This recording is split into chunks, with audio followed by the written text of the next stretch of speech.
Raheem, the fireworks were slow to come Saturday night in Cleveland, but they did come in the main event in the second half of Abdullah Mason's first title defense and homecoming against Albert Bell, trailing on the scorecards to most people's eyes through halfway, but the judges actually had him up at the time of the stoppage. We'll get to that and everything else, but through the midway point, it looked like the upset special was definitely brewing. I had Albert Bell up 59 to 55. But that's where the grit and the extra gear of Abdullah Mason found a way, chopping that tree down, getting to Albert Bell's body, dropping him twice in the 12th round, and then getting waved off by Mark Nelson. A lot of people questioning that stoppage. I think Albert Bell did deserve to end the fight on his own terms, but Abdullah Mason came out with a different blend of viciousness to open up that 12th round. The combinations he was letting off in the beginning of that final round were different than any round in the 11 rounds previous. And I do lean towards he was on his way to stopping Albert Bell either way. And then even if Albert Bell gets through that 12th round, he's going to win a unanimous decision deservedly with the big point swing in that 12th round. But it was a dramatic fight. It was a tense fight. It was a chess match in the first half, and Albert Bell got the better of that. And then it became a fight in the second half, and clearly Abdullah Mason got the better of that. But Raheem, man, what did you think of last night's fight? I am a bit surprised by the reaction from everyone. Oh, this is a great show for Bell, and he was winning the first half of the fight. This is what I'm hearing post-fight. We talked pre-fight about how difficult this fight could be. We spoke about the dynamic and contrasting the styles and where the dangers might lie for Mason and what the threat is coming from Bell, and vice versa, how Mason could best Bell and how this could be one of those defining fights. And a 12th round stoppage with a build-up like we gave the fight usually would say, well, this was exactly that. Yeah, man. This was a level-up fight. Look how well he did against a live dog who had very little notice and the reach and all the things. Sean, post-fight, I was like, oh, well, no, I'm not impressed with Bell. This isn't that kind of defining performance. This is what... Bell is an incredibly astute and perfect sparring partner. That's what we actually saw. Let me tell you something. The only thing I've seen more of than professional rounds under the lights is sparring sessions with champions and contenders and professional sparring partners. I was curious as to why Top Rank might have released this guy when he was undefeated, when he might have been in a position of a Mason if they had kept putting money in his bank account and kept putting fights in front of him. Why would you let a guy like that go? And the sparring sessions that they had, man, that could have really advantaged Bell and made this fight his fight to win. But what we saw was exactly what I see in the gym with really good sparring partners and championship quality fighters. You know what happened in the fifth, and I would say the sixth round, seventh round? You know what happened? Okay, cool. He's done. Get him out of there. And we put in a fresh body for Mason. Okay. He fought like a sparring partner. He fought in the pocket that Mason was vulnerable for as long as he could. And Mason had to either make an adjustment and not be vulnerable in that way, or had to, with attrition, continue to do what he did until eventually he was going to break that sparring partner down. Or that sparring partner was going to gas and not have enough to continue to fight. That's what happens in world-class level sparring of championship athletes coming on with sparring partners that they keep hiring and hiring and rehiring because they can take you there. They can give you 5-6 good rounds. This reminds me of when the coaches come into the gym ahead of the sparring session and they ask the coach how many rounds your man got in him. How many rounds you want to do? We'll do 4. No, he got 6. You sure you want to do 6? No, he got 6. Let's go 6. Okay. After the 6, your man's gas. And what happens is Abdullah Mason geared up like he was sparring for a new body. when he came out in the second half of the fight, it's like he was ready for a fresh opponent. And he changed gears. Bell never could change gears. That's what he had. That was the Achilles heel of being a sparring partner. All I talked about pre-fight was how that might help him. When you think about a matchup like this, of course, that's where your mind goes. They're familiar with each other. Bell's coming in relaxed. He didn't have time to really hand ring about it or get under the lights and let the nerves get to him. And Mason really hasn't been able to prepare for him. He was preparing for a totally different fighter. All those things were true. But what actually ended up mattering was that Mason knew exactly what he was facing in there. He knew when his sparring partner usually hits the wall. He knew that he had another gear, and that's why the guy is a good sparring partner that you do many rounds with, because the jeopardy is really in the one thing that guy knows you don't do well, and that's what Bell was depending on. But he couldn't. But Bell didn't do enough. Didn't have enough. Never did have the punching power enough to stop Mason inside of 6, which I think, if the truth be told, Mason knew and Bell knew would be the only way Bell could actually win that fight. Because they have sparred so many times, and I guarantee you, around 6 or 7 rounds into sparring, they get Bell out of there, put in a fresh body. That's what we saw. That's what the fight was. I was like, oh, okay, all right. I'm not saying I knew that. Like I realized that watching the fight. I was like, oh, I missed something. That I didn't even. You know what I mean? Like, shit. That's what it was. Brilliant, beautiful homecoming fight. Guy, your opponent is local. This is exactly what Mason needed, wanted, and deserves. And if we're just gonna get to the technical side, he started with the body shot. As soon as the first round began, he was stabbing to the body, straight hands, good distance, good snap on him. It was popping to the body. I was like, okay. And then quickly had it neutralized for much of the first half right after that, to give Bell credit. He started, like Mason started with what he needed to do. Bell neutralized it, working on Mason's deficiency.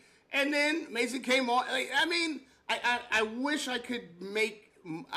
maybe I've already said enough, but I mean, what we're describing right now even is how sparring sessions go when there's something that you need to work on. Bell approached this fight knowing what Abdullah Mason always needs to work on, what always works for him in sparring, and it worked for Bell for about 5 rounds. I give Mason the first round.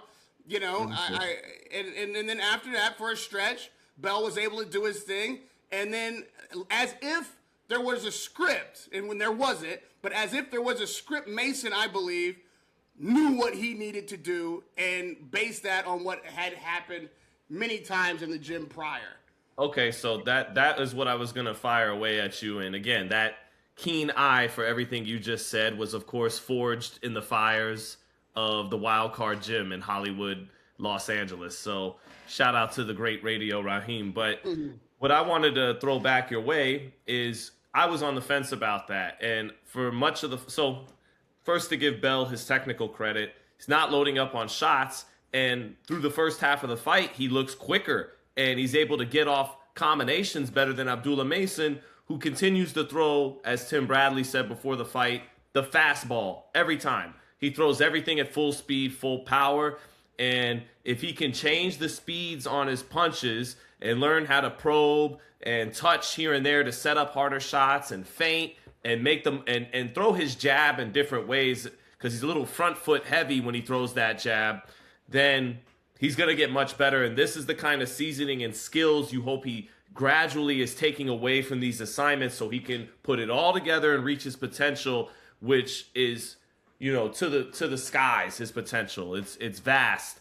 And we talked about that before the fight. We'll continue to touch on that as we go along here. But Bell, like you said, it's not always about who has the longer arms. It's about who knows how to fight long better with every inch of their reach. And Bell was certainly that guy halfway through the fight. And then, of course, Abdullah Mason starts to chop down that tree. And my question for you is, I was questioning his tactics in the first half of the fight. I did, on more consideration, think about what you said. Well, he is letting this guy flame himself out a little bit. He's letting him not gas out would be to oversimplify it, but yeah, kind of gas out, shoot his load, not and wait until second half of the fight. Because to Bell's credit, even though he only has 9 knockouts, he's sharp with his shots, and you don't want to run into a shot, get hurt, get knocked down, even worse, and now your legs aren't underneath you to make that second half push to get him out of there. But I part of me felt like all along what was going to work was chopping the tree down and applying pressure.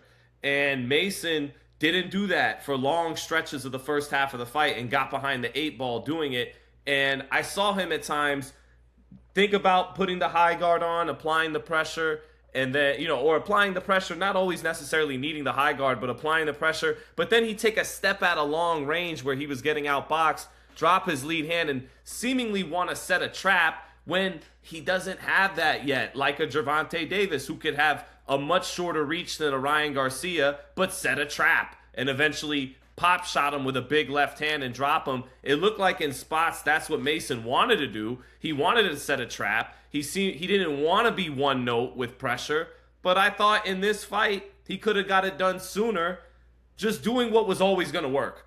Apply a level of pressure, get to the body, and it might not have been as buttholes are tight moment, needing to wait until literally the last round to get him out of there. But I do consider what you said too. He knew that that's what Bell was going to do. He was going to slow down in the second half anyways, and that's when you really put your foot on the gas. But I'm asking you, was that, again, that green boxing IQ showing up, that he didn't go to what was ultimately going to work sooner in the fight, so he could have got the stoppage sooner and not have to make it such a tense comeback?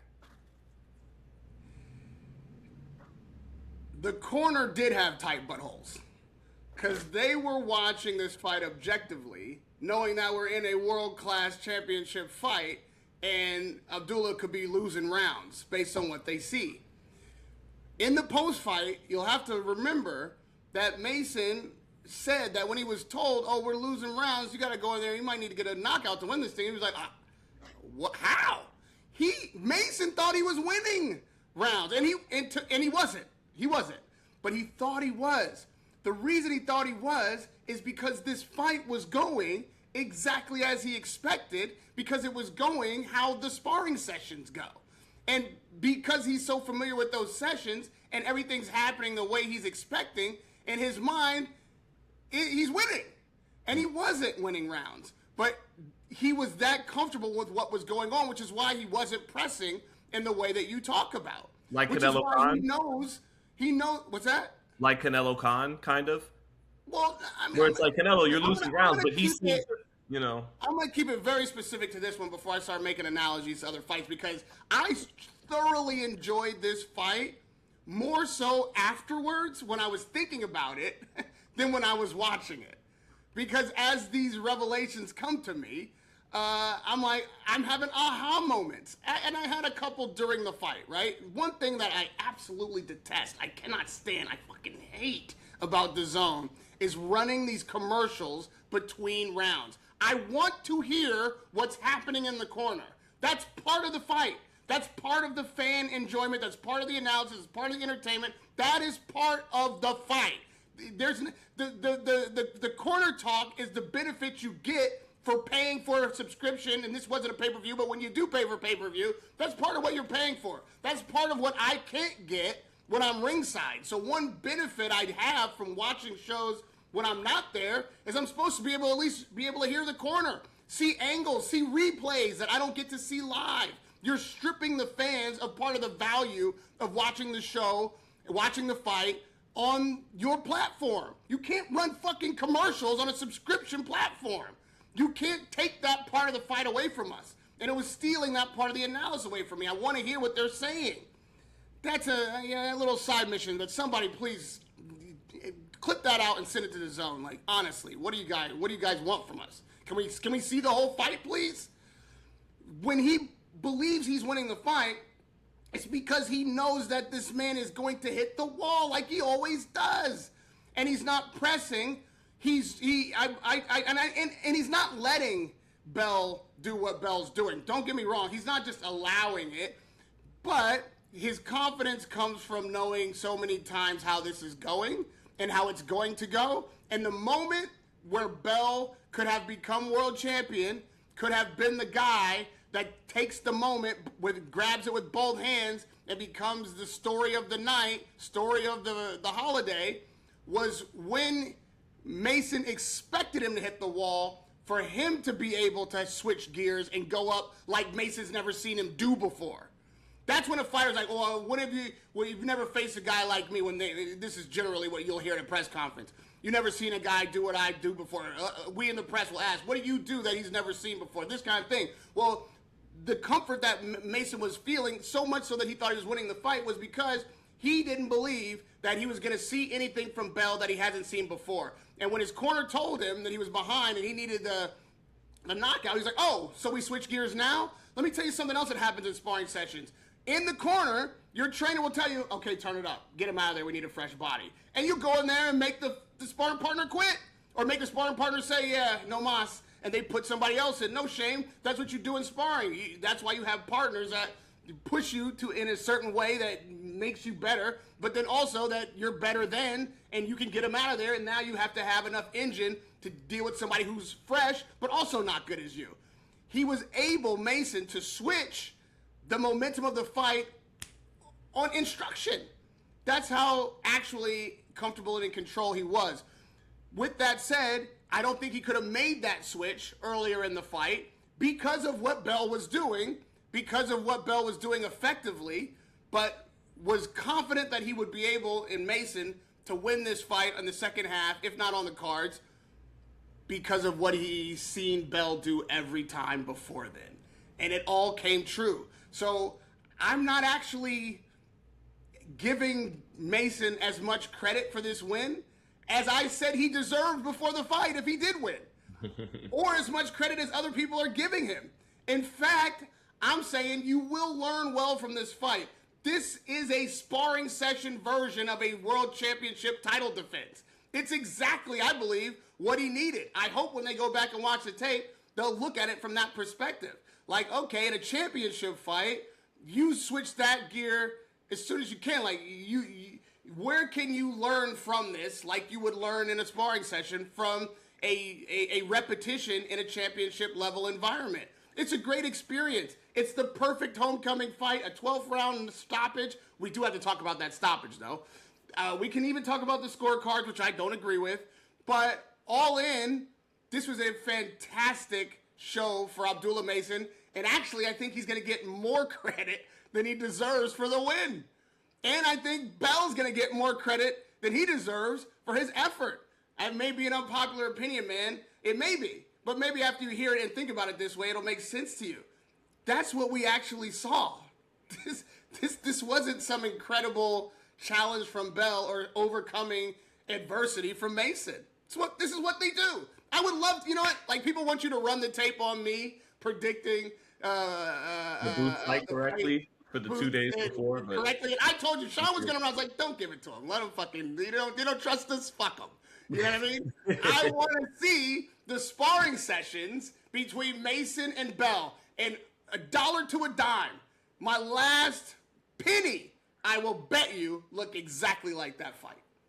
yeah, and part of why I'm not able to empty my technical analysis bag that much in this show is I kind of already did that work before the fight, and it went exactly to script when we talked about it before. So go watch that episode too, by the way. If you're bored on your Sunday after 4th of July, go watch the pre-shows. I didn't hear anybody else talking about the body work that Mason was going to need to do other than Zittel.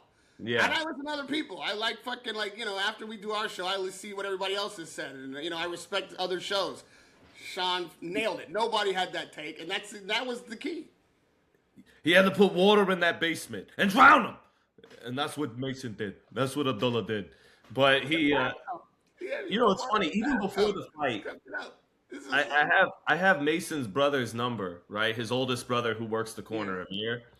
And I just shot him a text Thursday night after seeing Minions, you know, and Monsters for my family. And, I forgot your father. I was like, what the fuck are you doing watching Minions? Yeah. I get it. the following night when the kids went to sleep, I got to watch the masterpiece 25th Hour. Okay, and I much more enjoyed that. But hey, the kids enjoyed Minions and Monsters, and they can't watch 25th Hour.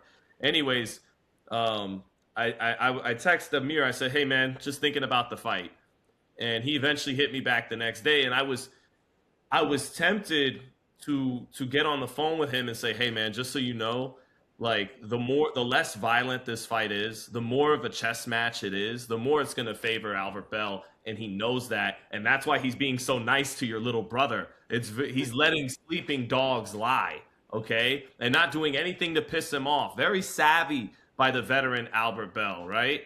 And finesse the horses. Yeah, smart. No, it's smart. You know, he gave him no locker room bulletin board material, right? Mm-hmm. And I think if he would have, you would have seen the viciousness that Mason displayed in the final round earlier and more often in this fight. And Mason even said after the fight, I could have done that a few rounds earlier, but I felt bad. Now, I don't know. You know, it's, hey, kid, when you're under the bright lights, you got to perform, and people don't.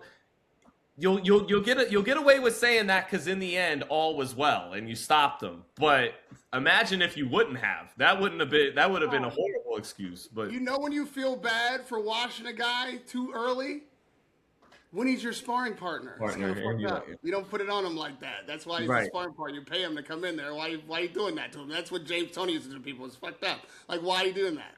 That's what I'm not. But James Toney would never play nice, did he not? No, but that's my point. Wait, like that's just another example of something he said that doesn't really make sense for a championship title defense, but it makes sense if you put in the context of a sparring session with somebody that you're cool with, that you pay to show up. Right. So I was tempted to tell him, don't fall into the trap. You're going to have to chop that tree down. You're going to have to stop him late, and your brother's going to have to press him and make a fight. And then I didn't return the last text because I go, wait a minute, you're a journalist. That's the opposite of being neutral in this fight. And so I just, never mind. I didn't do that because I'm not, like that's kind of fucked up as a journalist to literally say, hey, here's some corner advice. I think that, but Raheem, when you have a strong feeling about something, there's other times you give your thought on it, you give your perspective, then there's other times you have that conviction, right? And so I had such conviction about this one that I literally almost got on the phone with his brother and said, hey, bro, you might want to avoid a landmine and avoid getting down 5 rounds to 1 or 4 rounds to 2 halfway through, and then figure it out. When you're stressed out, you got to go get them. And that's what happened, but that's what was better for them so they can. And you touched on it so great before the fight with the forged by the fire thing. I'm becoming a believer in the corner. I remember Canelo. You'll remember there was a lot of talk of the Reynosos saying he's going to have to leave them early on when Canelo would not press enough. He was slick. He had all these skills, but early in Canelo's championship run, he fancied himself as a boxer puncher, and it wasn't until the second Golovkin fight, and he showed flashes of it, like against the Liam Smith, for example. But it wasn't until, once upon a time, James Kirkland was backing Canelo up, and that's why Canelo ran him into a buzzsaw and knocked him out for 3 rounds. But it wasn't until the second Golovkin fight that Canelo truly unlocked his identity. And it's great to have all the head movement and the skill, but, you're a strong Mexican fighter. You got to do it on the front foot, basically the whole fight. You're giving away space and real estate. You're letting them off the hook by staying at range and trying to be more of a boxer puncher and moving around like he did in the first Golovkin fight and losing rounds against Amir Khan fighting that way. Once he put it all together on the front foot, that's when he unlocked the pound for pound King Canelo version of himself for a few years there. And I want to see Mason find out what his identity is. And I think the number one order of business, along with having to learn how to feint and set better traps and change the speed on his punches, is how are you going to make the most of that God-given 74, last night it was listed at 75-inch reach? And you touched on it really well before the fight. You said the kind of torque he generates on his punches, he likes to punch through the target, so he's not always, like Bruce Carrington in the co-main event, made all of his reach and took something off the punch just to stab you at long range and keep you right there. But when Mason's trying to punch hard on everything and through the target, he's not always fighting long, okay? He still hasn't really unlocked that yet. If he can unlock using the most of that reach, which again is a longer reach than Shakur and Haney and Keyshawn, then man, he is going to be tough to beat. And so that brings us back to his ceiling, right? That those guys with the tutelage of Mayweather and Ward and Roy and Crawford, etc., they knew how to set traps and were more seasoned than he was at this age. But I challenged that he actually has the higher upside than all of them.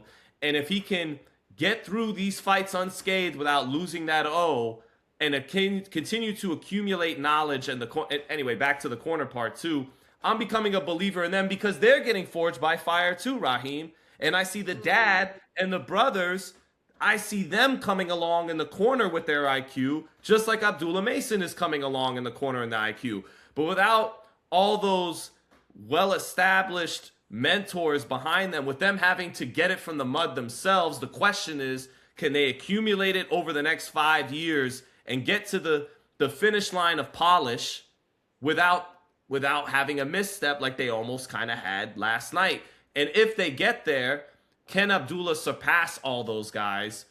And I'll even clip this part with the pre and post, and let people watch it all in one summation. But do you come away from this performance more convinced that he can pull that off and eclipse those guys, or less convinced, more that he's going to be closer to he is what he is? He's going to get better, but he's never going to quite have that superlative boxing IQ and put together the skill set to go with his power and length and speed that can make him take a run at being the pound for pound best fighter in the world.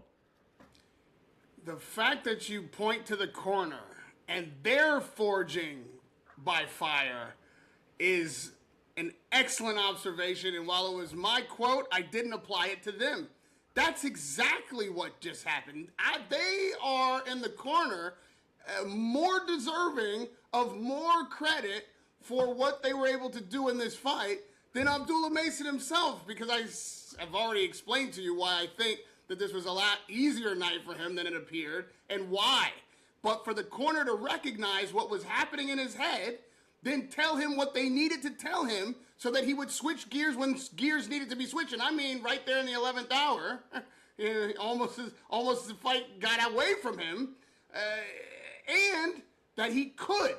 That when they told him to do it, he could immediately. It didn't take him 2 more rounds to get there either. Switch, flipped, now, and it happened immediately. That is a credit to them as trainers. It is a credit to them being forged by fire in the corner. They didn't panic. They didn't try to tell him to make an adjustment that was unnecessary. They didn't let time run out on him before they figured out they needed to tell him to do something else. It was an excellent, excellent performance from the corner, and they had prepared their fighter to do what they needed him to do when they told him to flip the switch. Because it's 2 parts. Telling him what to do is the one thing in the fight, but having prepared him to do that thing in the gym before the fight is the other piece of it. You know what I mean? That is really what happened in the leveling up last night. That is from the corner. And so the answer to your question for me is yes, they can. Si se puede. Yes, they can. They absolutely can. And whether or not they could do this with another fighter is a different question. But just like Virgil Hunter, who he and I have had our issues and I have my criticisms, you can't fault or criticize the way he had Andre Ward. You know, you can, I believe, have your son, literally your son, or in Virgil's case, a guy you've raised like a son. You can do that one thing with the one fighter and not be a world-class trainer. You can raise your boy to be champion and be there for him for the glory days. And at some point, if you're really, really at core that guy, true to the game and a Hall of Fame level trainer, I think some of these fathers and some of these father figures who really only have the one fighter that they could ever really make champions because they're not real trainers outside of raising that kid, who are willing to, at the right moment, pass the reins on when that fighter needs somebody else. Even if it doesn't mean they have to leave the corner completely, but when they know that another level of skill is necessary in the corner, somebody who has more experience, who is more savvy, who knows what they don't know, and is willing to put that guy in the corner, and they pass the reins, I think that becomes an argument for the father trainer to be in the Hall of Fame, because that's a real tough decision to make. And the Masons are not there. Who knows if they'll get there? Maybe, as you said, they get better and better, and they can hold on to Mason and do everything that he needs done all the way through his career. That's yet to be seen. We'll see. But last night was a great credit to them. It shows that, yes, while, they may not be seasoned trainers, they don't have a big stable, they haven't been training on Olympians, they know their guy. They train their guy for the fight. Even though they weren't even training for this fight, they knew what he had, they knew what to say, they knew how to get it out of him, and he got it out of him right when it needed to be gotten. That's incredible. That's excellent. And we saw Boots talk about, I was chilling when he was in trouble in the third. Or trouble. He was hurt. I won't say he goes so far as to say he was in trouble, but he was hurt. And he said, I'm chilling. And then you see the argument between Roy Jones and Andre Ward, about whether or not you could ever be chilling in there and get bored and fall asleep at the switch because it's too easy, because it's too good. Well, I think Abdullah Mason may have been in danger of falling asleep at the switch. Maybe not because he was bored, but because it was so routine to him. And in his mind, he was winning the rounds. And if they don't tell him to do what they told him to do when they told him to do it, maybe he doesn't get it done. So that's credit to the corner. Maybe that's Mason's version of chilling, right? The next, he never really got hurt. The rounds are going on, and he's losing the fight and don't know it. Credit to the corner. The next step for them, Raheem, to grow to the next phase, like you saw Eddie Reynoso grow as a trainer when he was a question mark early in Canelo's championship tenure, is next time, let's say you had to duplicate that assignment all over again against a similar opponent, is having him prepared to do that from the outset, knowing that it doesn't take being behind halfway through the fight to know what you got to do to chop that tree down and get him out of there. And that is where I saw a guy like Reynoso grow in the middle of Canelo's career. That's the next phase. That's the next layer, is knowing exactly what you got to do for weeks before the fight. Not having to figure. Now, to their credit, they figured it out on the fly and adjusted accordingly and got the job done. But the next level of growth is we already know what we got to do before there. And of course, the great ones will always, when they're met with adversity and having to adjust, they can do that. And if you got the horse to do that, then you're in business. You're good. But a great corner, 8 times out of 10 will already. Their game plan is going to be so good. You just got to do that, and it's going to work. Then you're going to run into the guys where you have a great game plan, but a great game plan isn't enough. You're going to have to adjust. You're going to have layers and levels to your game. That's the next step for Valiant Mason and Amir Mason in the corner. Is the next, if you had to do this all over again from round one, you know what you got to do to Albert Bell. I got to take a little exception to this because they never did figure it out. That's not what happened. The fucking Bell hit a wall. Mason was still there for the counterpunch. He was still there for the straight right hand down the middle. If Bell had kept doing what Bell had been doing, Bell would have beaten Mason. The thing is, he stopped doing it. And the thing is that Mason knew that he would stop doing it. And the corner knew when it was time for Mason to switch gears to stop Bell so that they didn't get beat on the cards. But they never did figure it out. And Mason never did. He didn't overcome what Bell was doing. Bell hit the wall. And Mason switched gears when Bell hit the wall and ran right over him. That's what happened. That's why I'm not giving Mason as much credit as everybody else. While I give him great credit for a wonderful homecoming night, which is the kind of title defense you want with the setup that they had, and a last-minute opponent, all the things. I'm not taking any credit from him, but I'm just being realistic about what he actually accomplished, and he didn't figure it out. The thing is, what he knew going in wasn't how to get away from that right hand, or how to not be on the end of Bell's punches, or how to get inside without taking a 1-2. What he knew was that firepower wasn't going to be coming all night.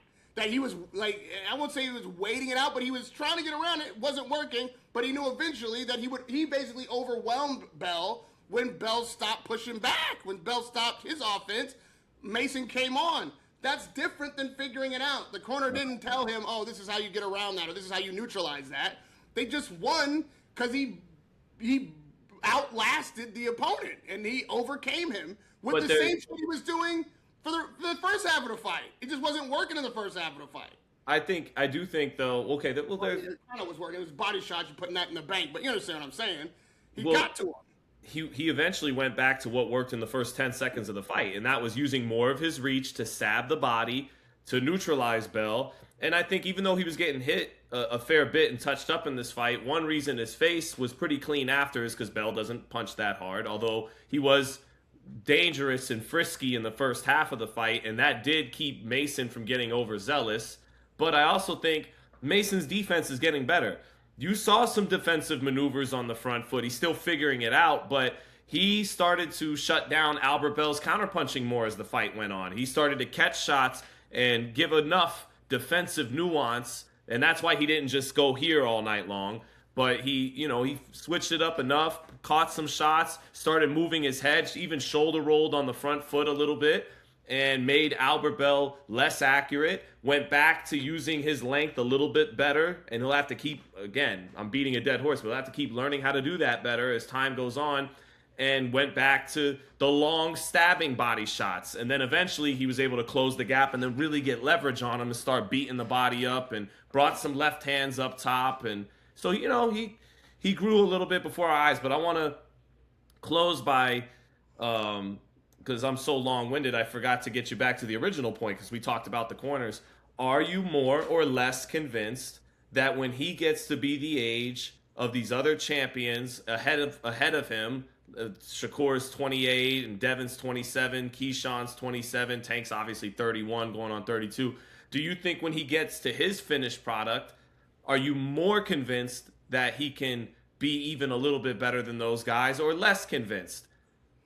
This fight didn't move the needle for me. I'm not more convinced, and I'm not less convinced. If I'm leaning in one direction, I'm more convinced because of the corner work. I'm more convinced maybe because his corner can get better and get him to a place where he is as good or better than those guys. Like, if anything, again, if we're putting anything on the other side of the scale or weighing this fight, it's the corner who's adding to his upside potential. I don't think this fight moved the needle for Mason's performance in the ring as a fighter. Great way to get the win. Again, I'll say it again, as I know in these comments people only hear what they want to hear, but 12th round stoppage. What more do you want from a local guy? You're beating a local guy. You're at home, like 4th of July. Yes, great. That is how the thing was supposed to play out. Fine, but was this the fight? And I said it would be before the fight, so this isn't me saying, I know everything all the time in real time. In real time, before the fight, I thought this would be a fight where you could ask that question and I would have a definitive answer. I thought that this fight would mean what exactly is the reason you're asking that question, which is that Bell was going to be a real test and all of those things. That's not what actually happened, though. If those two guys fight 100 times, that's what's going to happen in that fight 100 times. That's what it is. That's what they are. That's what they do. The stabbing to the body in the first round, he went back to it, but he was getting back to the body because then he wasn't eating the 1-2s on the way in because Mason stopped being neutralized by Bell. So yes, it's like you can say he went back to it. Really, he'd been doing it all fight. It just got neutralized for 5 rounds, and then it got through. It's like a woodpecker on a piece of wood or water on a rock, or you're chiseling away, and then you break through the wall. That's all. There was no water until there was. He got to the other side of it, and then here comes the flood. That's great. I'm glad that happened for Mason. And I'm glad that people will give him all the credit that they will give him for this. This will be one of those marquee fights. But in reality, it was a really, really textbook sparring session that was put on the big stage. And we'll have to see. I think to answer your question better too, we'll have to see what data follows. We'll have to see if this fight actually made him better in his next fight. And if you see him with improvements and everything, then okay. But if he looks the exact same, and then he's going to start trending more towards he is what he is. He punches hard, he's explosive, he's got incredible character and grit, but you know, he can be outboxed. And again, he'll have to continue to get more sophistication to his skill set and IQ in his development if he's ever going to become the polished product that can one day beat the Devin Haney's and the Shakur Stevensons. And otherwise, you know, his floor is that he's just a really fun, dangerous champion. Still a championship level fighter, but I want to see him reach his ceiling, because I think his ceiling is a guy that can make a run at being one of the top 5 pound for pound fighters in the world. So, and do it while being one of the most exciting, consistently delivering action fighters in the world. And those tend to be mine and most people's favorite fighters. So we'll see. It remains to be seen. What you're asking for is somebody to force Mason to do what he doesn't want to do. And we haven't seen that yet. And when somebody does that, we'll find out if he can do anything else or everything else like his contemporaries. That's a question that hangs in the balance. And let's not forget, when that time comes, Sean was the one asking the question.